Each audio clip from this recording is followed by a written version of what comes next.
Ibodatxonalar haqida esa bir qancha qiziqarli ma'lumotlarni sanab o'tamiz. Ibodatxonalar ming yillar davomida Xitoy madaniyatining ajralmas qismi bo'lib kelgan.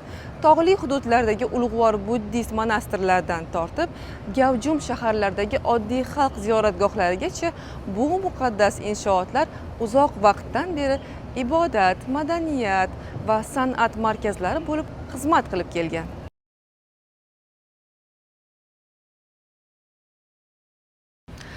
Asrlar davomida Xitoyning ibodatxona manzarasi har bir sulolaning yuksalishi va qulashi, shuningdek buddizm, daosizm, konfutsiylik kabi har xil dinlarning tarqalishi bilan rivojlanib borgan. Biroq bugungi kunda tashrif buyuruvchilar Tailand yoki Yaponiya kabi joylarga qaraganda Xitoy shaharlarida kamroq ibodatxonalarni ko'rishlari mumkin.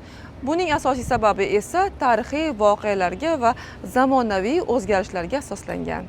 Turli sulolalardagi Xitoy ibodatxonalari tarixini, ularda mujassam bo'lgan diniy an'analarni va yirik madaniy o'zgarishlarni o'rganish orqali biz ularning hozirgi holati va abadiy ahamiyatini tushunishimiz mumkin.